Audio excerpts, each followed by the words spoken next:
Blouse 450 ಆಗುತ್ತೆ. ಇದು patch work ಎಲ್ಲ ಕೊಟ್ಟು ಶೇಪ್ ಎಲ್ಲ ತೆಗೆದು ಮತ್ತೆ ಟ್ಯಾಗ್ ಹಾಕ್ಬೇಕು. ನಿಮ್ಗೆ 550 ಆಗುತ್ತೆ ಬ್ಲೌಸ್, ಬರೀ ಬ್ಲೌಸ್ ಮಾತ್ರ 550 ಆಗುತ್ತೆ. ಜಾಸ್ತಿ ಆಯ್ತಲ್ಲ 450 ಅಂದ್ರೆ ಮತ್ತೆ 450ನೇ ಬ್ಲೌಸ್ ಸ್ಟಿಚ್ ಮಾಡಕ್ಕೆ, ನಾರ್ಮಲ್ ಬ್ಲೌಸ್ ಸ್ಟಿಚ್ ಮಾಡಕ್ಕೆ 450ನೇ. ಈ ತರ ನಾರ್ಮಲ್ ಆಗಿ ಸ್ಟಿಚ್ ಮಾಡಕ್ಕೆ 450 ಆಗುತ್ತೆ. ನೀವೆಲ್ಲ ಪ್ಯಾಚ್ ವರ್ಕ್ ಹೇಳಿದೀರಾ, ಕಟ್ಟಕ್ಕೆ ದಾರ ಹೇಳಿದೀರಾ, ಬಫ್ ಇಡ್ಬೇಕು ಅಂತ ಹೇಳಿದಿರಲ್ವಾ, ಹಂಗಾಗಿ ರೇಟ್ ಜಾಸ್ತಿ ಆಗುತ್ತೆ.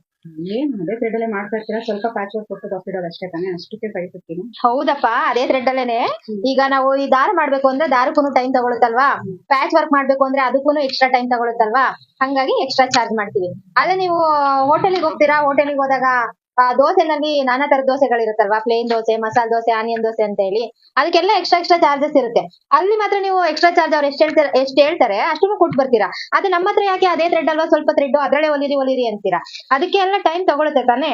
ಟೈಮ್ ತಗೊಳ್ಳೋದಕ್ಕಿಂತ ನಾವು ಸ್ವಲ್ಪ ಎಕ್ಸ್ಟ್ರಾ ಮಾಡ್ತೀವಿ.